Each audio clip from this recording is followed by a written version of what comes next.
Hey there, spooky friends, and welcome to another episode of the Scaryish podcast. Woo! Nice woo. Thank you. I'm Robin Grace, this is Adam Diaz. Hello. And today we kind of we have a juxtaposition of topics. I Why think is yours, that? Mine is like dark true crime. Yours is like fun-ish history, right? I guess. I mean, mine's definitely fun-ish. They've made a lot of fun movies about it. So what are you covering? You said true crime. So, I'm going to be covering the Rampart Street murder house.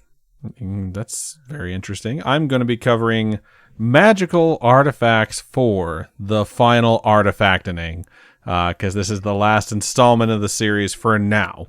And I've already said it. Everyone knows what I'm covering this week. I'm covering the Holy Grail. And so I hope you guys are going to enjoy it. Robin, it's been 7 days since we graced our listeners' ear holes.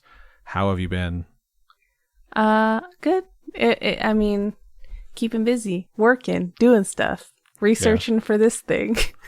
Yeah, honestly, it's been a lot of work, I think, crazy. for both of us. Yeah.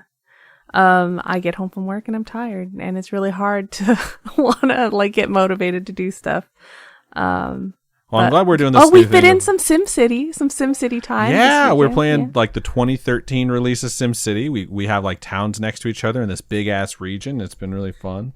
I'm glad we're doing this Wednesday release, Tuesday night recording, so we can have Monday for, recuperating. Yeah, exactly. And we can pick our topics, do a little bit of research, and don't feel like we need to push ourselves to 4 a.m. like we used to, or like the sun's coming up when we get out of the office. That shit. Those days are gone and hopefully are never to return. But it's just lots of work on my end. So I streamed a little bit this past weekend. Thank you to everyone who came out and watched. It was super fun. Good stuff. But before we get into our topics, I do want to give a special shout out to Ethan and Carl Olaf. You guys are amazing for supporting us, being super supporters over on Patreon, which you folks can be too, and help us keep this show going. And thank you guys for supporting us for so long too. There are a lot of you on Patreon who have been supporting us for years. Thank you so much. We really couldn't be here without you. Yeah, that support means the world to us. I think honestly too, I might want to start doing October Patreon push instead of January Patreon push, because October's the spooky month, man. Everyone wants to come and listen to it. We want to let people that are new know. If you enjoy the content, head over to patreon.com/Scaryish podcast. Check out our tiers. They start as low as $1. Those help us a lot. We do have patron goals too. If we get to 150, we're going to go stay at the Stanley Hotel, record an episode while we're there. Could be a very fun time. So please go and check that out. But yeah, Ethan and Carl, you guys are amazing. Thank you so much for the continued support. So cool. All right, Robin, I'm excited. Let's just get to it. I know we're going to go with your topic first. Tell me about this murder house. Fill my ear holes with horrific details. All right. So this week, in opposition of Adam's more interestingly historical and fun topic, I'm going to go true crime because I like chaos, apparently. And the subject is the Rampart Street murder house. Rampart Street, there was murder. It's a house. Okay. In New Orleans, Louisiana. I thought that was going to be the end of your topic.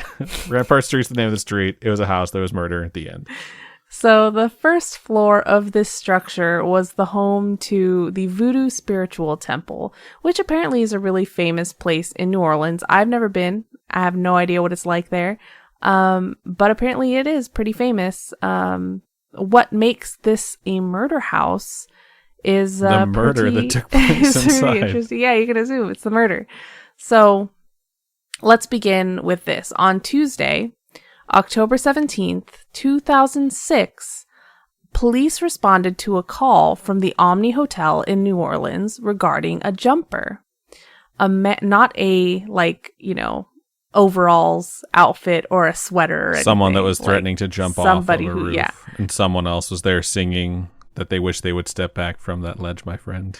Well, he did not just threaten to do it. So a man had jumped from the roof of the building and landed on top of the hotel's parking garage 5 stories down. He did not step back from that ledge, my friend. No, he did not. Upon arriving on the scene, police determined that he had died on impact, which I believe he fell 5 stories. That's fucking crazy. Yeah. So at first it seemed like there was no foul play or anything that could be involved in that way.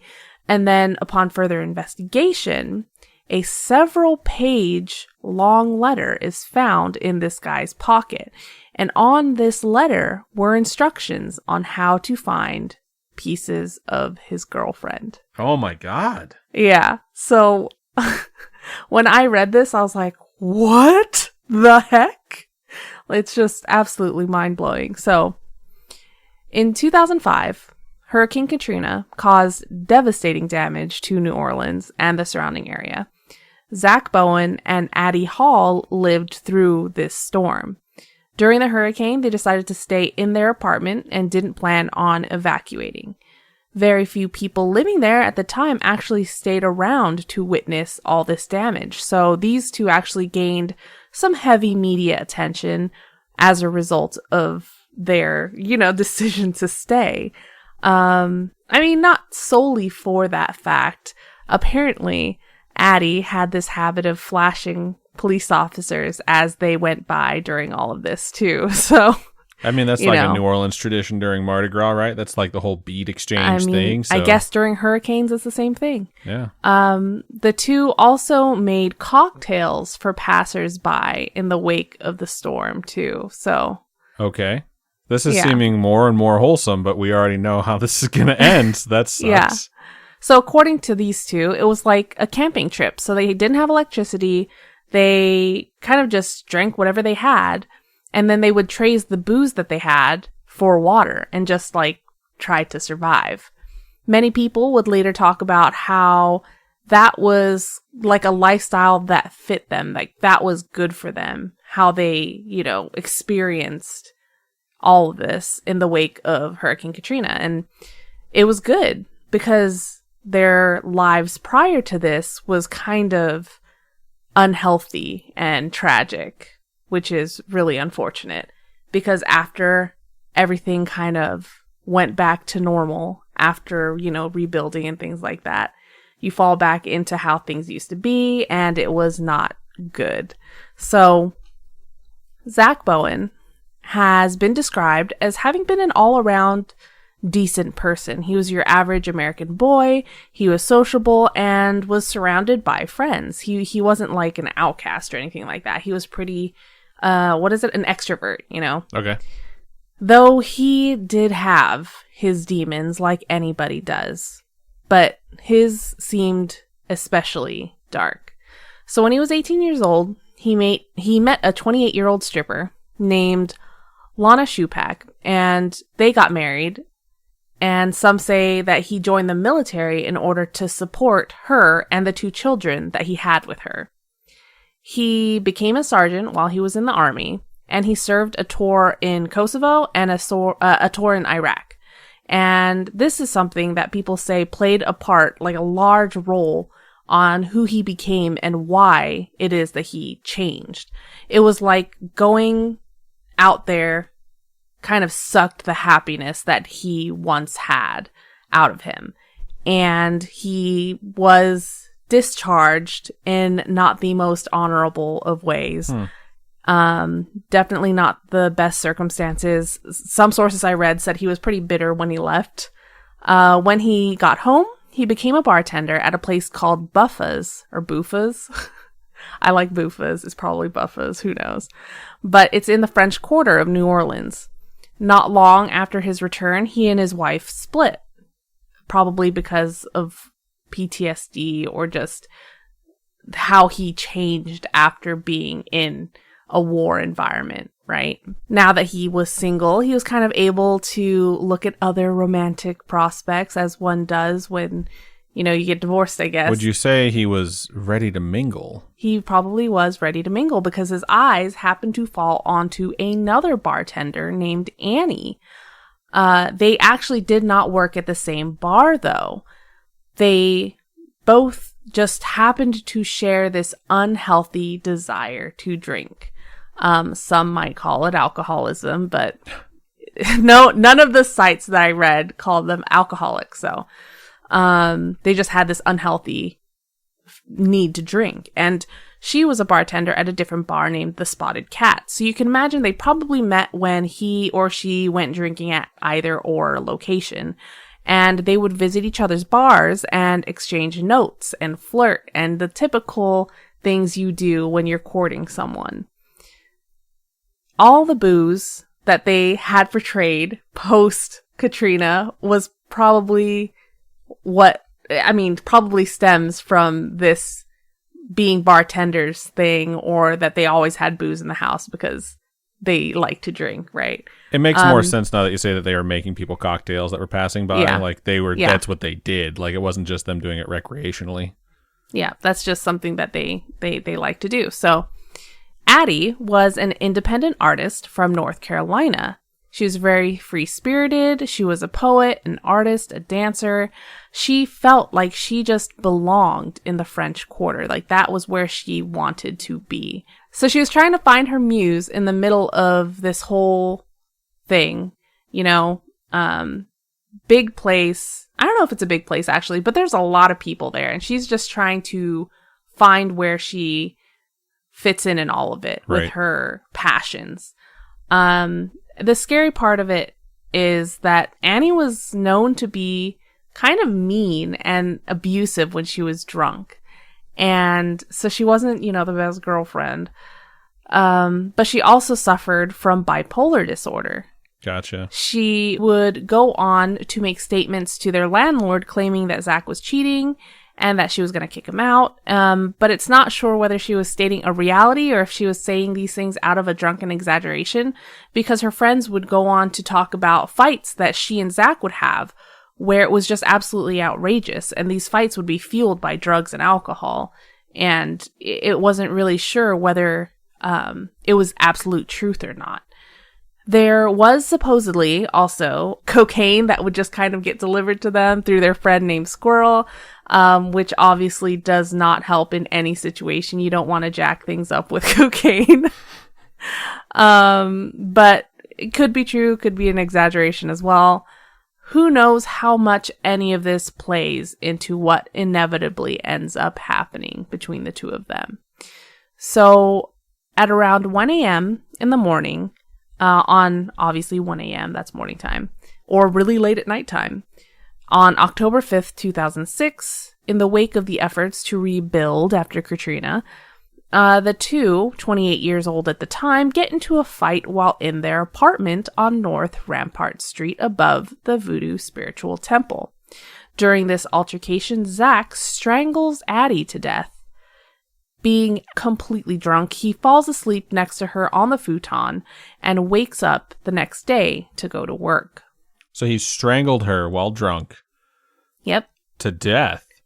Slept next to her, and then the next day got up and went to work. Yeah. Wow. So his coworkers at the time noticed that he seemed to be really out of it, like he wasn't himself. He was also wearing sunglasses, a hat, and was very quiet.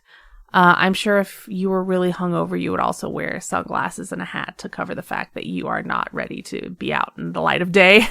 According to this letter in Zach's pocket, he dismembered Addie over the course of several days and dispersed the parts in different places. So he supposedly was prepping her to cook her, which is fucking gross. But he gave her a haircut, placed her head in a pot in front of the stove, hands, feet in a different pot, put other parts in the oven, and her torso he kept in a trash bag in the fridge. What? This sounds like Dahmer. Like, these details sound very much like Jeffrey Dahmer.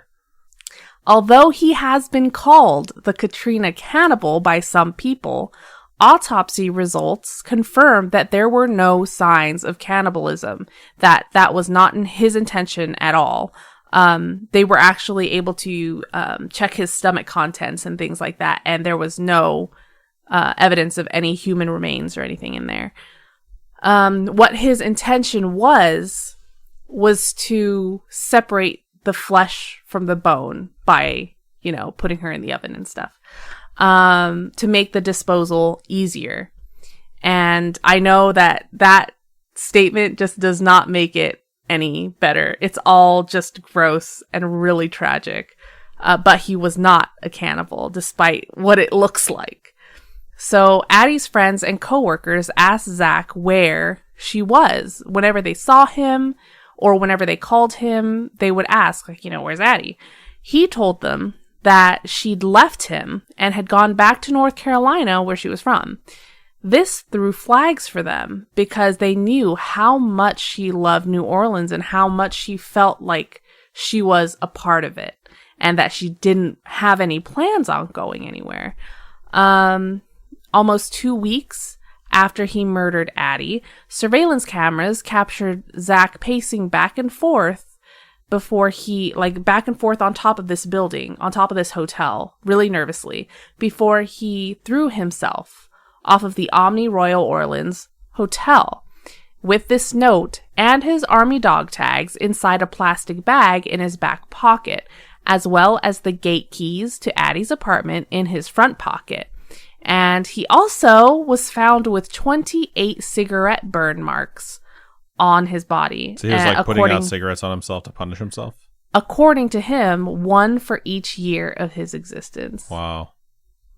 The letter led police right to everything that he confessed to. He'd kept the apartment absolutely freezing. He had the AC turned to 60 degrees, which is very, very cold for a small apartment, Yeah. So people were saying it's like he was trying to keep it like a meat locker. There were no smells of decay when the police came in.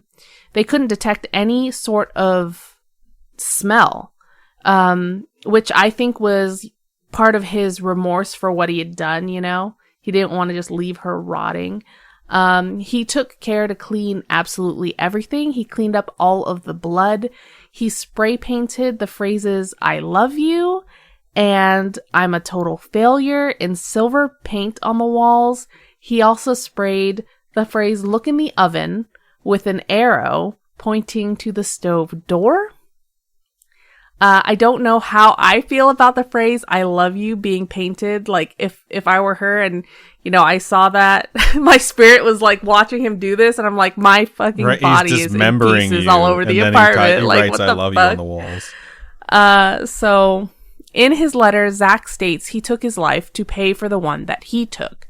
And it went like this, quote, "This is not accidental. I had to take my own life to pay for the one I took. If you send a patrol car to 826 North Rampart, you will find the dismembered corpse of my girlfriend Addie in the oven, on the stove, and in the fridge. And a full signed confession from myself, Zach Bowen." End quote. The letter is obviously very long, and I was not going to read that whole thing for you guys, but yeah, he goes into detail about everything. At the apartment, police found Addie's journal and an added entry from Zach. He confessed to what he had done and how, everything that kind of leads up to how he ended his own life. He apparently spent the last of his funds, very specifically $1,500 on food, drugs, and strippers. That sounds really remorseful. Yeah. Which is quite a way to go out after murdering your girlfriend. All of this could be the result of his severe PTSD or a combination of drugs, drinks, or depression and mental illness. Some people say it could be the house that made him do it as well, because residents that live near the house claim that the house is in fact haunted. There are reports of ghostly figures. Duh. Like before, though. Yeah. Well, there are reports of ghostly figures or people feeling like they're being watched. Some say that they've heard disembodied whispers and just an all-around feeling of something dark and that kind of surrounds the building. And I would also like to note that these two supposedly had all of this happen within days of moving into this apartment. They were walking down Rampart Street one day when they noticed a "for rent" sign. And this apartment was available immediately, which to me is like, all right, why is it available right now, But they pulled everything that they had together and moved in right away. They just decided to take this apartment. Addie, I guess, finds out that Zach cheated on her, so she went to the landlord and asked to have the apartment put in her name and her name only, so the internet says. This then leads to the fight that ultimately causes her to lose her life. Some think that there's a demonic presence that surrounds the shop that may have influenced Zach, but the owner of the temple is pretty well known in New Orleans and is respected in the French Quarter. And this place is more known for its positivity than other things. So maybe the things people are feeling are due to the murder and not the other way around. Yeah, that's what it sounds like to me. Plus, I will say, like, moving sucks. Moving is one of the most stressful, frustrating life events you can go through. So to move into a new place in the midst of all the chaos going on in their lives, then for her to find out he was cheating, and the fact that they had a drug and alcohol problem, all those things combined, it's like this perfect recipe for the worst night ever. So yeah. Also, just so you know, the temple was destroyed by an electrical fire in February of 2016. And has since been moved to 1428 North Rampart Street. So, that temple is no longer on the first floor of that place. I think the Ghoul Boys actually went there and did a video there. You would have never seen it because I don't think you watched them. Who are the Ghoul Boys? The Ghoul Boys. Ryan Bagara, Seacrest, Shane right? No. Ryan Bagara. And Shane. Yeah. Something. Medea. Yeah. But yeah, that is the story of the Rampart Street murder house. Wow. So yeah, kind of short, but pretty intense. So you definitely made up for it with the content within. It's kind of hard to hear about a murder-suicide, but again, like, we're all fascinated by the morbid details that comes with true crime. So it's, I don't know. It's one of those things where if it wasn't haunted before, it's probably haunted now. It definitely is now. Yeah. The emotion that probably was just in the air when he murdered her, they're having this argument and this fight. And I think that plays into how a space gets affected. And I totally would believe that the place became haunted after that, especially because he dismembered her. Yeah, that's just like... I understand trying to hide the crime or trying to buy yourself time while you decide whether or not you're going to take your own life, because that seems to be what was happening there. But like, it's just such a vicious thing to do to someone once they're already dead. Like, dismemberment to me is always just very unsettling. It just sounds like you're breaking apart the person that they were. Like, I don't know. It's one of those details whenever I get to it, I'm like, this person was a monster. So, it's too hands-on. Yeah, it's definitely very hands-on. When I hear dismemberment, I think like, oh, they enjoy working with a corpse, or they're going to eat this person. So it's nice to know they actually didn't eat them. It's not an easy thing to do. There's muscle, there's tendon, there's bone, I hate breaking down the rotisserie chicken we get from Costco. That's too much for me. So like, to dismember a human being, if I had to dismember a human being, I'd probably eat them too, because I put in all that fucking work. Like, might as well, right? Like, it's got to be a pain in the ass. Please don't eat me. In the non-sexy way. Wow. But yeah, I don't know. This one was intense, so I'm glad you covered it. Good job. Very good details. And we'll keep an eye out to see if we see any more stuff about it being haunted. I'm wondering if they still rent it out or if at this point it's just done.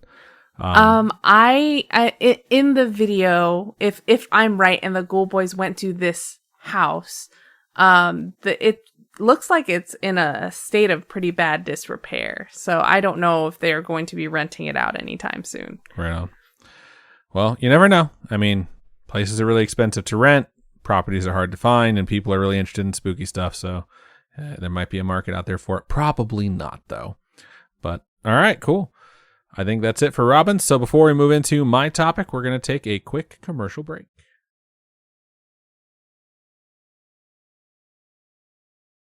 And we're back. So I did tell Robin as I was preparing my script, mine is going to be a little long. So I'm going to let you guys know mine's going to be a little long. It's about 6 pages, not a full 6. It's like when your teacher says like the page assignment is a minimum of 6 pages. So you type 5 pages in one sentence. So it's not quite that short, but it did spill over into 6. And usually 4 is like a full half hour, but I don't know. I might just blaze right through this. You never know. It's weird when it comes to scripts, how long it's going to take to read a page. Sometimes you just blaze through it in 5 minutes, and sometimes it's like you spend 20 minutes on a single paragraph. But anyways, enough talk about pages and scripts, y'all. We made it. The last installment for now of Magical Artifacts, and we're going with the big one, the Holy Grail. The Holy Grail is so well known, it's literally a euphemism for the big one. Like if you watch sports, if you hear anyone talking about some massive achievement or some treasure they're looking for, something that's a massive accomplishment or impossible to obtain, they call it their Holy Grail. It's like the same phrase of like your white whale, except the Holy Grail is on a different level. This isn't the Holy Grail of topics figuratively, because, you know, that would be like proving ghosts exist or something like that. But it literally is the Holy Grail of topics because I'm covering the Holy Grail. Now, I think this is a fun topic for many reasons, but primarily because I think people who have heard of the Holy Grail, which is just about everyone on Earth, break down into 3 groups of people. There's people that hear the Holy Grail that think of Da Vinci Code. There's people that hear the Holy Grail that think of Last Crusade. And then there's people that hear the Holy Grail and think of Monty Python. Because those are 3 really good fucking movies. Like, they're just really awesome. And they're all like different varying levels of entertainment and like what sort of story they provide you. If you're wondering how I'm going to handle this topic, it's going to fall somewhere between Last Crusade and Monty Python. Interesting and hopefully funny. Obviously not. No Da Vinci? Well, I'm hoping that it's well researched like the Da Vinci Code was, but we're going to get into the Da Vinci Code here, and we're going to do it pretty quickly, actually. But obviously it's not going to be as interesting or as funny as any of the movies that I just mentioned, but hopefully you learned something and you get, you know, a better sense of what the Holy Grail is. So let's go ahead and get into this. Speaking of Da Vinci Code, as I have said with all of these topics, I'm looking at this analytically. If I'm covering something that you fervently believe in, it is not my intention to offend you. If you do happen to get offended, don't fucking at me. I don't want to hear it. If you have all this anger and rage built up because of something I said where I'm just trying to examine the possibility of this existing or where it could be, the only advice I have to you is let it go. So, damn it. That is also a line from Indiana Jones in the Last Crusade. If you've never seen Indiana Jones in the Last Crusade, do yourself a favor and watch it. It is a fantastic movie. So, all right, we've already got that. Let's go ahead and put this out. Most of what I'm covering, despite the fact that it comes from old books, is speculation.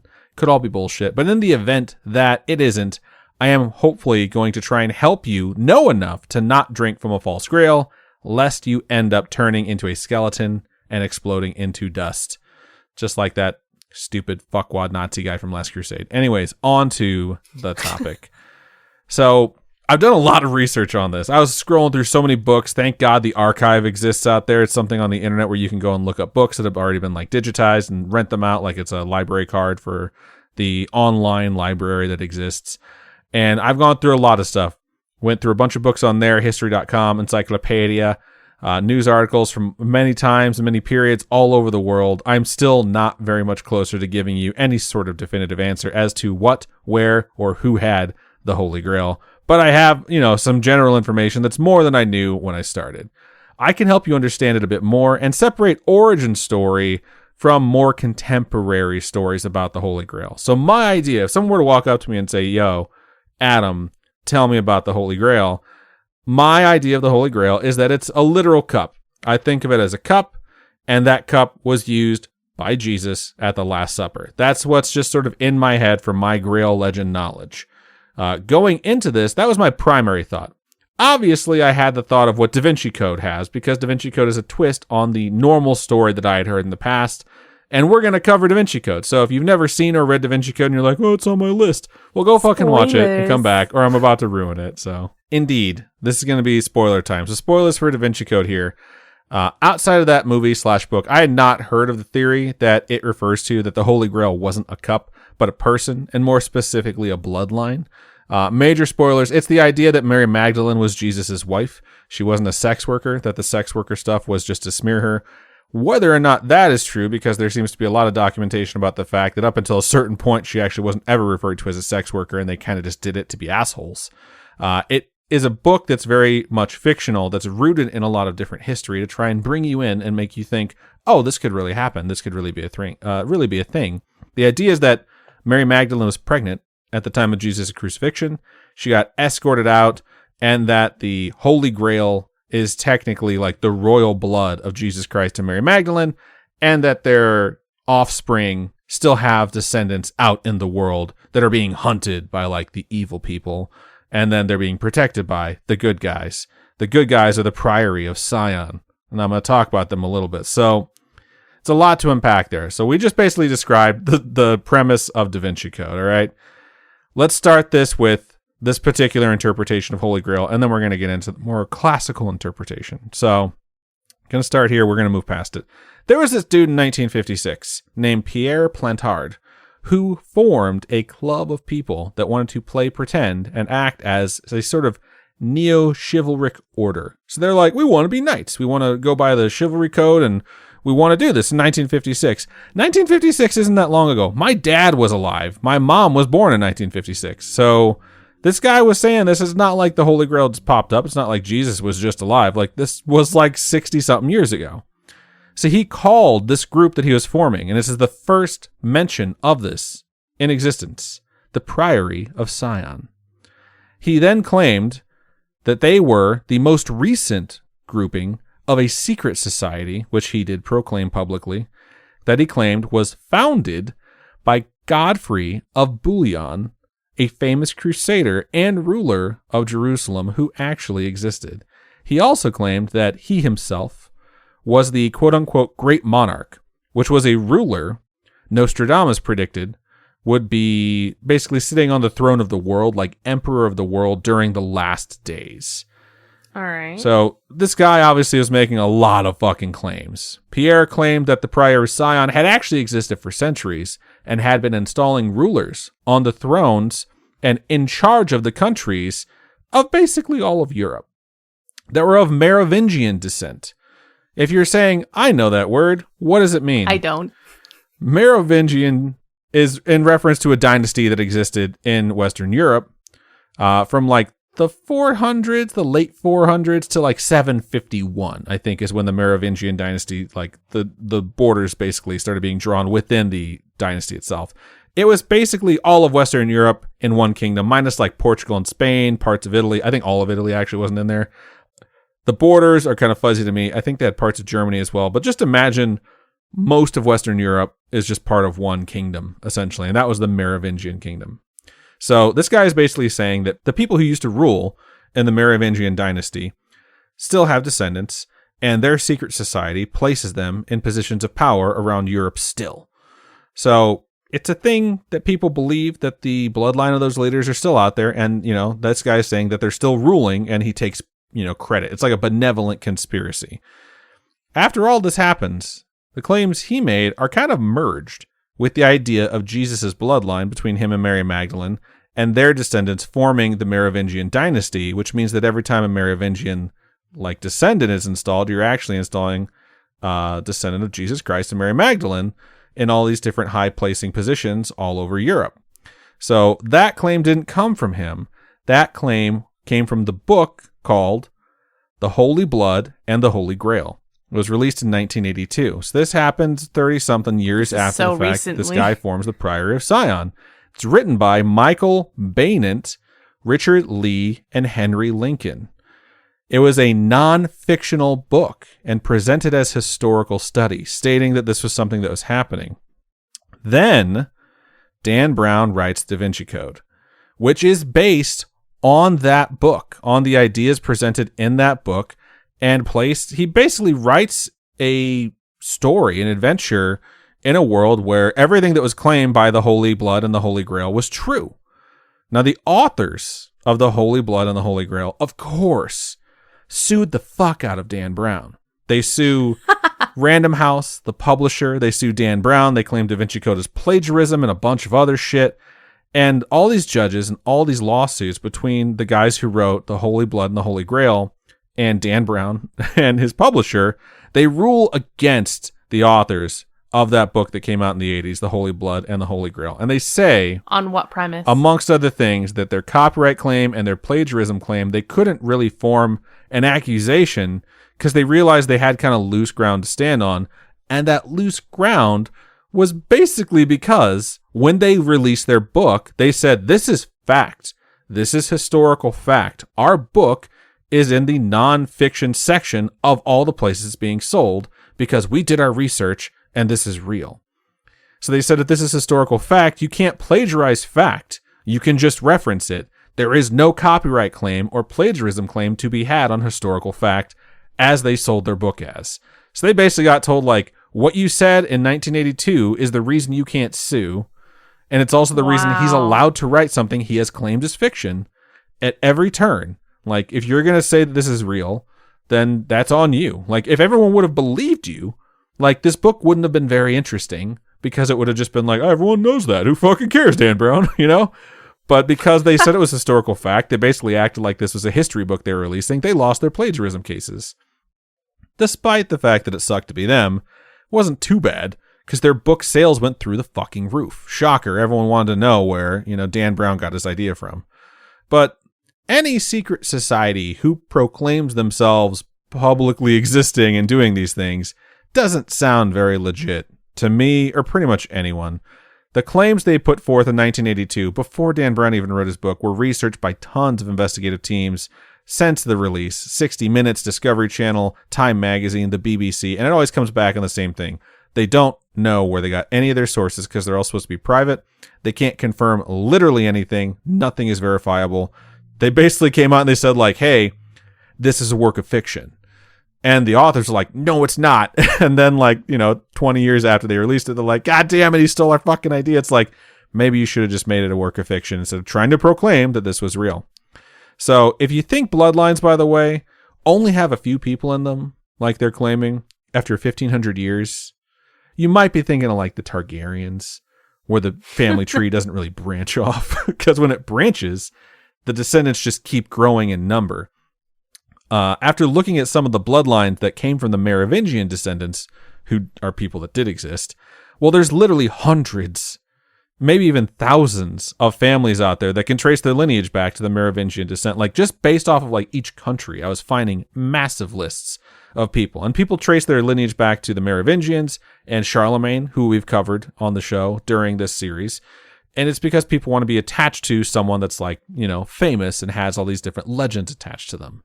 So if this bloodline did exist and it propagated, it didn't just die off, there would be a fuck ton of them, is what I'm trying to say here after 2,000 years. So now that we've covered the Da Vinci Code, where it came from, why it's kind of bullshit, let's talk about the other legend, because literally until like 1950s, that wasn't a thing. And that really wasn't even a thing until 1982.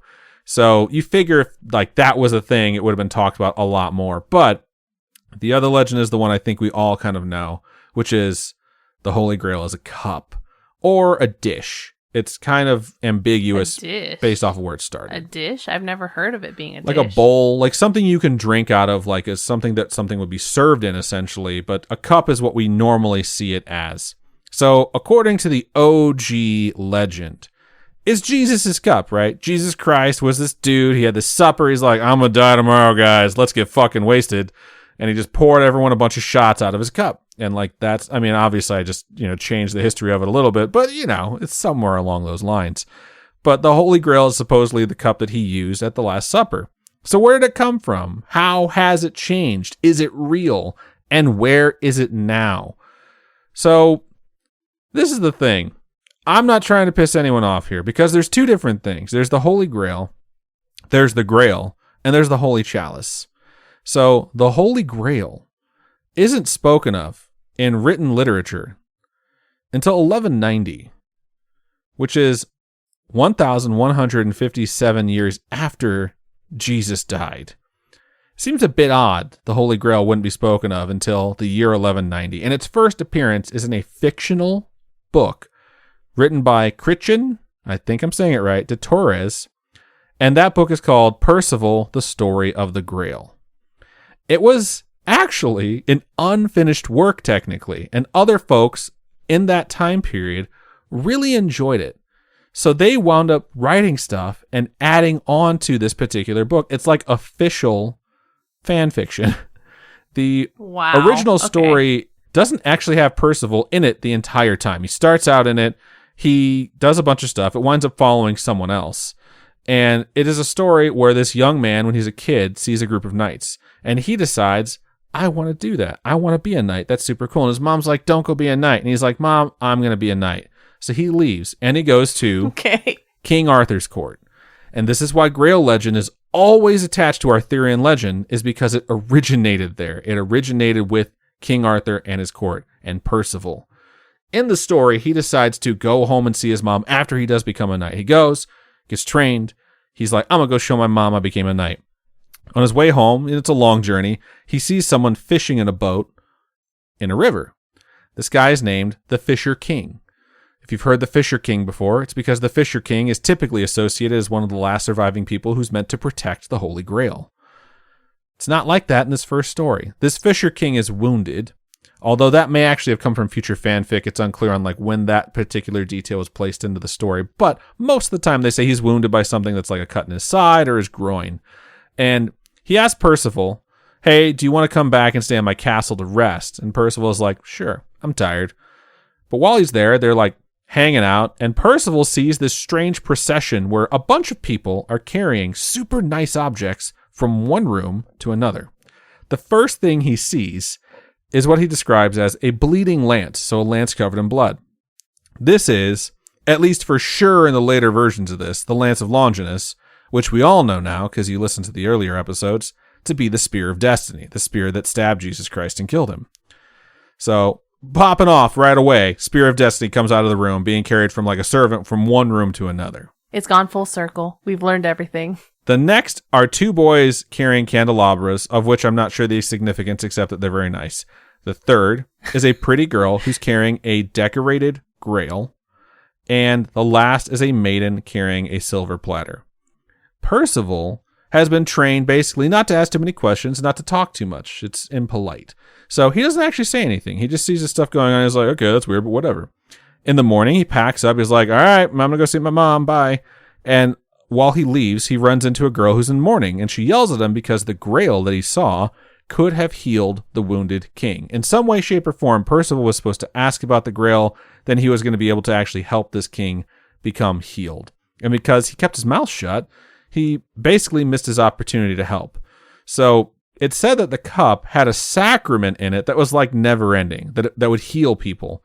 And if you're wondering what I mean by that, it's basically like a Christ cracker was at the bottom of this cup that just never ran out. So, side note, wouldn't it be fucking hilarious if the Holy Grail is real and it's just an old cup, like an old moldy cracker stuck to the bottom of it, and that somehow grants people eternal life? But anyways, that's about the story of Percival and the Holy Grail. Like what I told you is like the original Grail legend. I should also point out, it's never called the Holy Grail. It's just called the Grail. So when the other authors read this and they start adding stuff to it, they added thousands of lines because this is technically like prose. It's like a poem. There was enough added to this where there are 4 official continuations to this particular story. Then someone else added a prologue. Then someone else added another prologue. And someone else wrote a sequel over the course of like 150 to 200 years. And each time things become more fantastical. The Arthurian legend continues to grow. And the Grail story, the Fisher King, they take on all of the additional details. In the late 1200s, so probably I'd say like 60, 70 years after this story releases, a guy named Robert de Boron wrote this prose again, Joseph de Arimathea, which is a person. He named the story. It's a story about one of the guys that is from the Bible. And Joseph of Arimathea is the person who is in charge of taking Jesus Christ down off of the crucifix and burying him. That was his responsibility. So when de Boron writes of Joseph, he states that he had actually been the person in charge of taking Jesus' cup after the Last Supper. And when Jesus was on the cross, bleeding from being stabbed by the Spear of Destiny, he gathered the blood of Christ in this cup. What? So we can only assume for weird things, who gathers blood in a cup? Like, that's just odd. But yeah, so that's just sick. From from this work, the cup travels into history, quote unquote. So I put air quotes around history because despite Joseph of Arimathea being a person that is in charge of bearing Jesus in all 4 canonical gospels that exist, like John, Ringo, I forget which ones they are, but they're the stories of what happened to Jesus. He's in all of them. Like, he does the same thing. This is the first time ever in any of these that it's mentioned that he holds the cup from Christ, that he gathers the blood of Christ in this Grail. It's never mentioned before this. It pops up for the first time in the late 1200s, all right? The holy chalice is what was the vessel that Jesus used to serve wine to the disciples at the Last Supper. The holy chalice is talked about in the Bible. It's not said to be this magical thing. The Grail then gets referenced in the Arthurian legend, and then this fucking dude, de Boron, comes along and is just like, I'm going to combine the Grail and the holy chalice and create the Holy Grail. So it's the first time that these legends sort of mix together. And once that happens, it's like it kind of takes on a life of its own. The best way I can describe this to you guys is like if someone hundreds of years down the road was like telling the story of Abraham Lincoln, and after talking about like, you know, the politics he went through and the fact that he lost a lot of elections and he got elected to president, they're like, and the vampires, guys. The fucking vampires. And they include Abraham Lincoln Vampire Hunter in that story because it was written about by someone. Okay. And even though it was in the fictional section to start, it's like, it's historical fact. Now it has Abraham Lincoln in it, right? Just combine all that shit together. And if they do, I hope they combine the book and not the movie because the movie was nowhere near as good as the book was. But everyone says that. It's shocking how much stuff spins off of this, like 7 or 8 authors with official additions to Percival's story and the Arthurian legend that keeps growing and growing. Like, there's a story that comes out mid-late 1200s, after this is all spun up, called Quest del Saint Grail. It's literally the quest for the Holy Grail. So once they have this idea that, like, the Grail from the first writing is now the Holy Grail, so it's combined with the Holy Chalice, they're going to write a new story where they send one of Arthur's knights to find it. It is not Percival. It is Galahad. Galahad is the one who goes on the quest and completes it and finds the Holy Grail in this thing. That's why Galahad is so closely tied to the Holy Grail. The legend of the Cup of Christ is now officially conflated forever with the Holy Chalice, and time passes and the Holy Grail just basically becomes the same thing. The Holy Grail is the cup. Here's the thing. It doesn't matter if they're the same thing. It just changes the name. It adds stuff to the legend. So things have changed, yes, but now you kind of get the idea of where the Holy Grail itself came from. Like the Holy Grail that you hear about, that you think of, where it has the power to heal, the power to sustain life. It brings rich bounty in life to those who drink from it. That came from a story from 1190. It did not come from the Bible. It's not in the fucking Bible. It did not come from any of the Gospels. It's never mentioned in any way, shape, or form. It came from fictional writing, and then it got stirred up into it. It could be said that people had talked about the Holy Chalice as having powers because it's this sort of artifact that, you know, had touched the lips of Jesus Christ and had been spread to all the disciples at the Last Supper.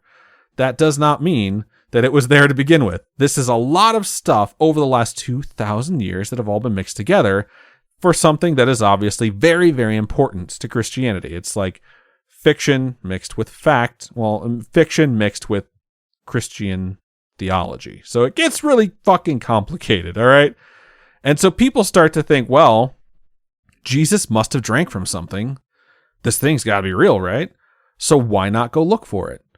And people become convinced that they should hunt the Holy Grail. They're calling it that. Let's go look for it. And now we're going to move to where it could have been. Because if Jesus existed, which all signs kind of point to yes, whether or not you're Christian or you're into religion or you're into any of that shit, it would be like just the weirdest thing if this guy didn't actually exist.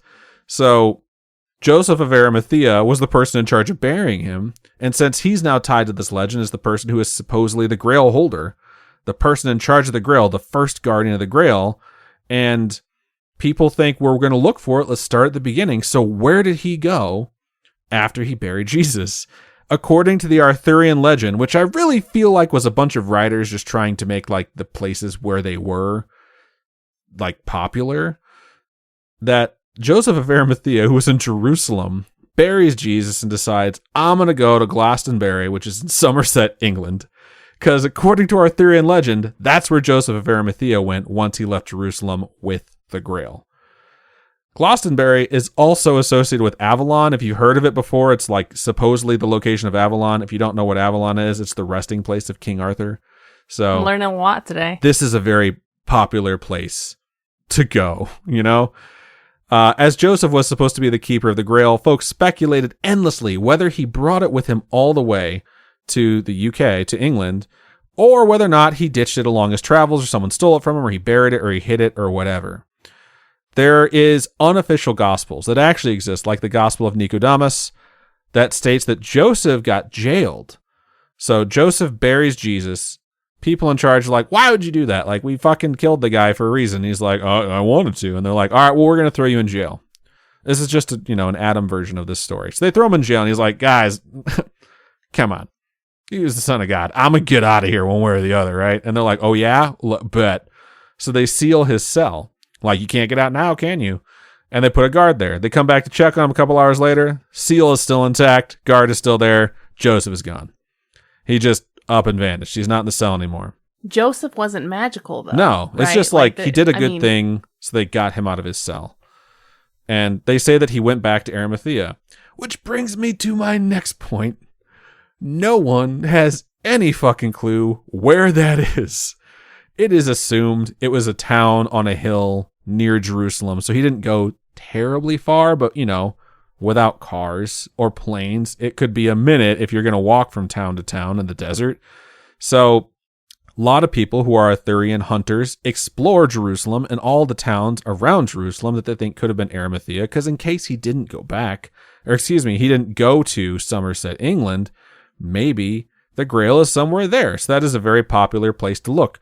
Jerusalem, which is a place we have talked about before, because I would like to point out the Knights Templar were created in 1118. 1190 is when the Percival legend comes out talking about the Grail. Very quickly it gets conflated with the Holy Chalice, and the Holy Grail is born as we know it.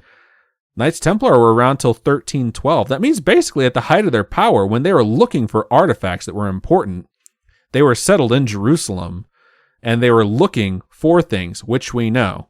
So it is very, very possible the Knights Templar, just as in Da Vinci Code, were searching for the Holy Grail, just like so many other fucking people were, except they had the means and the resources to look for it, like, thoroughly. Also, keep in mind that they did eventually find something that gave them power over the church, and they pushed that too far until they all got fucking murdered. So as much as I'm trying to say let's stay rooted in reality, these are actual events that happened, and these guys were definitely looking for, Christian artifacts in the Holy Land, and Joseph of Arimathea supposedly went back to Arimathea after he buried Jesus, so it would have been around the place that they were for a really long time.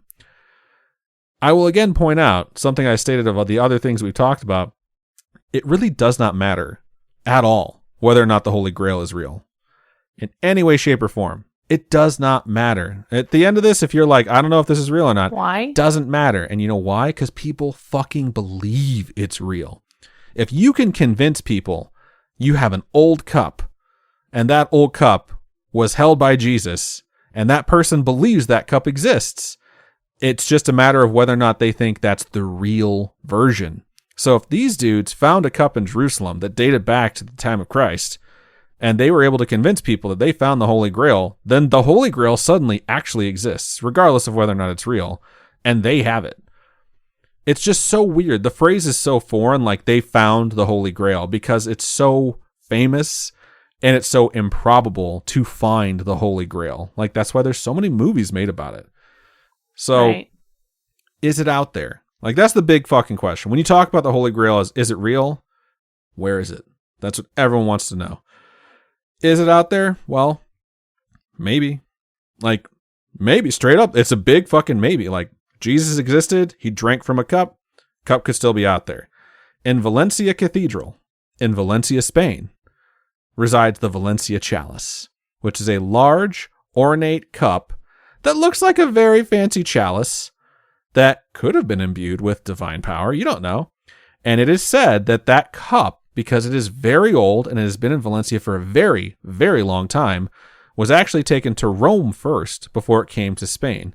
It was taken to Rome, supposedly, according to them, by St. Peter, the apostle of Jesus Christ, and the first pope of the early church. In case you were wondering the timeline of St. Peter, he became pope in 30, the year 30, when Jesus was still alive, guys. And after Jesus died, and they kind of left the, like, if they're killing him, they're going to kill everyone. He supposedly took this cup to Rome for some reason, and then he had it taken to Spain by a papal guard later on. Or, if you believe the other versions, it was in Rome for a long time, and then was taken there by a papal guard to hide it from someone who was invading, because a lot of people have invaded Rome. It's often disputed how it got there. History sounds complicated. It is. It very much is. It is actually stored currently, today, within the cathedral. There is a small chapel in that cathedral that is all golden, and it is called the Chapel of the Holy Grail. So they very much sincerely believe that is the cup of Christ that they have on display for you to go look at. They really think it's the legit one. Okay. Some folks believe the Antioch chalice to be the true Holy Grail, which is currently housed in the Metropolitan Museum of Art in New York City. All the grails I'm about to tell you about that are like contenders for the title, I showed pictures of to Robin, and they'll also be on our Instagram/Facebook. And I asked her, hey, which one of these do you think is the Holy Grail? And to choose wisely. At, Last Crusade, end of it, you remember that line? Anyways, this is the one she saw, where she's like, that one looks like it. I think that one's the one. So this is a very, very old piece. It was found in Syria in 1910. And immediately when people realized it was fucking old and what it was, it's a cup, they thought, is this the Holy Grail? Like, did anyone drink from it? I don't know. I can't confirm or deny whether or not anyone drank from it. What I can confirm is that people considered it to be the Holy Grail for a long time, like worldwide. It was shown at the Chicago World's Fair in 1933 as the Holy Grail. People came to see it. And then it was eventually sold to a museum in New York in 1950 and made its way to the Metropolitan Museum of Art in New York City, where it is displayed. Like I mentioned earlier, it was thought for some time that the Grail was like a plate or a bowl, because when it's described in the original story, it's not stated to be a cup. It's stated to be just some sort of vessel that you're taking something in. So, could be, maybe not. That said, recent study of this thing has led people to believe it was actually a standing oil lamp used around 500 to 550 AD, so still old as fuck. But they have not carbon dated it. I haven't checked anything that states that they've carbon dated this thing to see how old it actually is, but that it matches what standing oil lamps looked like from this region between 500 and 550. So, not quite sure. But like I was talking about, could be a plate or a bowl. There's something that actually looks like a long bowl called the Genoa chalice, Genoa. It's kept in the Genoa Cathedral in Genoa, Italy. During the First Crusade that actually happened, this artifact was recovered when the city of Caesarea was captured in 1101, a battle that happened and was successful. The crusader known as Guglielmo Imbriaco, I hope I said that right, recovered it from that city. Who knows if he actually did? He existed. He was a crusader. It was used for various purposes throughout history, though, and it's kind of crazy. This thing, they got it, and they're like, this could be the Holy Grail in 1101. By 1327, someone used this thing as collateral for a fucking loan. They got 9,500 lire, L-I-R-E. I'm not sure if that's lira. I'm not sure. If you're wondering, how much is that worth today? How much would that equate to? I don't know, because I can't find a fucking calculator for currency that goes back to 1327, y'all. The person who collected this as collateral was actually a cardinal for the church. And afterwards, they told him, I can't give this back to you. It's got to stay in the church. This is, sacred. It needs to stay here. And the person that gave it to him, whether or not they had the opportunity to try and take it back, they're like, all right. It survived the siege of Genoa in 1522. The city actually fell. And they went to go into this cathedral, and the fucking priests fought the soldiers to protect this thing, thinking it was the Holy Grail, and succeeded for long enough for someone to show up with a bunch of money to be like, hey, if we give you this money, will you fuck off?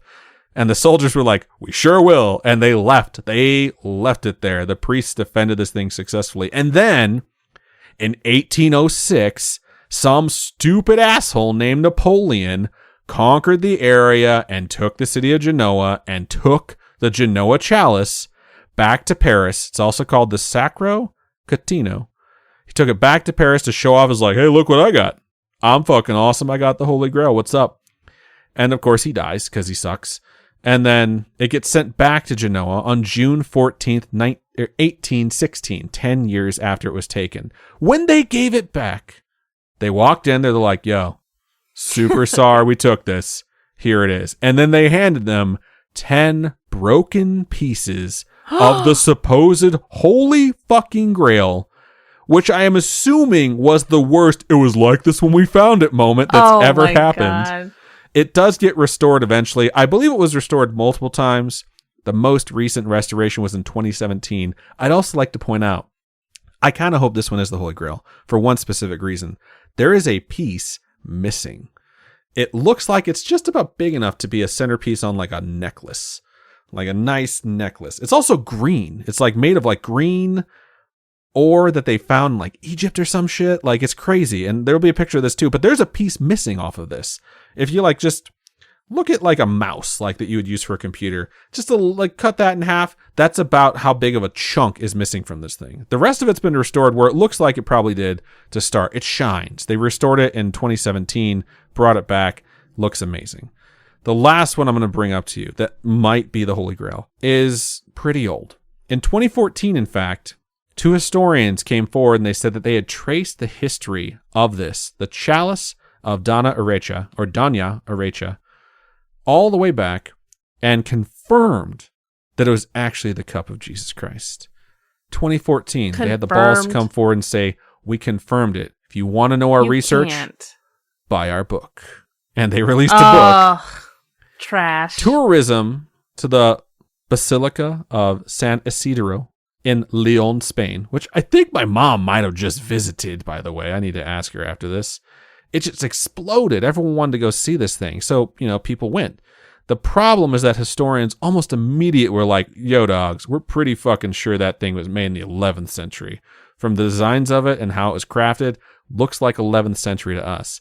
It is stated in the research that these 2 historians put forth that they carbon dated this thing, and the carbon dating places it somewhere between 200 BC and 100 AD, and that it is the closest one of these things could be to being around during the time of Jesus Christ. I was going to say, like, damn, that's insane. How is it so old? I could not find anything to validate that they actually ran those tests. They claim they did. Usually if you click enough links, you go to enough resources and you go to enough references, you can find like the actual carbon dating where you can like see how long ago it was and they give you the date range. Couldn't find anything. Very dubious indeed. But the stories of it, man, passing hands between kings and traveling around and being stolen and eventually just making its way into Jerusalem to sit on a table on one very fateful night are extensive. And I can't confirm or deny, obviously, that this is it. But if the carbon dating is correct, what I can say is it's at least one that could have been around at the time all that shit went down. I've given you some... What does it look like? It's the last one I sent you. Here's the thing. When you watch Last Crusade and he drinks from the cup that's really ornate and the Nazi guy dies, and the old knight's like, you chose poorly. Yeah. Like, that's what the first one looks like to me. The first one I'm going to put up. This one looks similar to that one, except there's like a bunch of ornate shit around what appears to be a very ordinary, if not like carefully created chalice. So it looks like they just added a bunch of shit onto it. Yeah, it really looks like the one Harrison Ford drank from at the end of Last Crusade was like, you chose wisely. If someone took it and put a bunch of fucking bling on it. That's what this one looks like.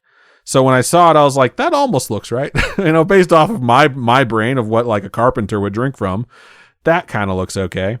But who the fuck does? Guys, there's over 200 cups in museums and cathedrals and chapels all over Europe that are claiming to be the real Holy Grail. It's like when a pizza place says it's the best pizza in the USA, or this is the most haunted house in the world.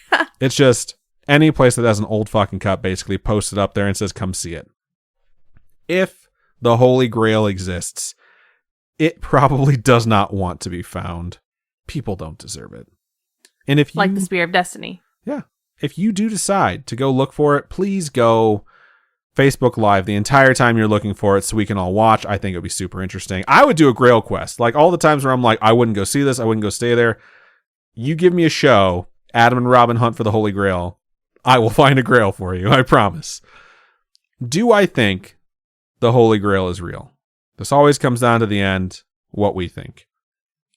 That is so tied up in what people think about religion and Jesus Christ, and it's hard to separate all that. I hope I've done a good enough job breaking down the origin of the Holy Chalice, the Grail, the Holy Grail, the Arthurian legend, so you kind of know where it comes from.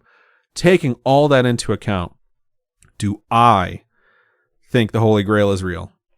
Honestly, from the bottom of my heart, just thinking about it, sitting down and analyzing it, I do. No, you don't. I absolutely do.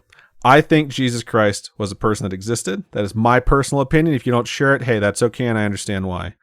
And I do think that that figure drank from a glass or a cup or some sort of chalice or maybe just a dish or a bowl the night before he died. I think that happened. And I think that means that that dish, that cup, whatever it is technically the Holy Grail, the Holy Chalice, whatever you want to call it. I think that artifact exists.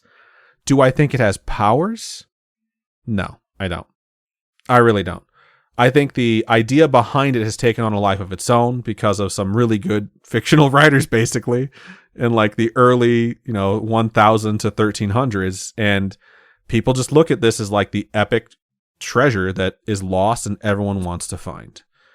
Obviously, these things that I've covered in the Magical Artifacts series have all been controversial because there's just no way to confirm their existence. There really isn't. This is just like a fun way to go in here and say like, hey, let's look at some artifacts that could possibly have some magical powers. And I think this is the one that is the absolute most famous. There is a lot of people who claim that they have already found it and it already exists, just like all of the other topics I've ever fucking covered. So to make your story interesting, if you are going to write a Grail legend, you have to think of a new twist, which is why everyone's been looking in the wrong direction.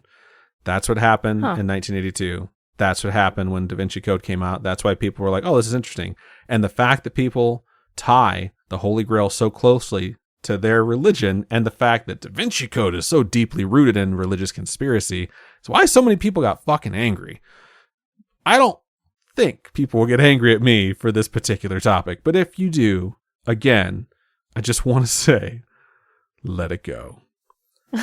I just want to believe in, the Da Vinci Code Holy Grail, where it's an actual bloodline, because what if, Jesus and his disciples, they ate on plates, they drank out of cups, and at the end, the waiter's just like, oh, let me sweep this all up and put this all away and drop it in the sink and wash it. You never know. Oh, there's some red stuff in here. Let's get this out of here.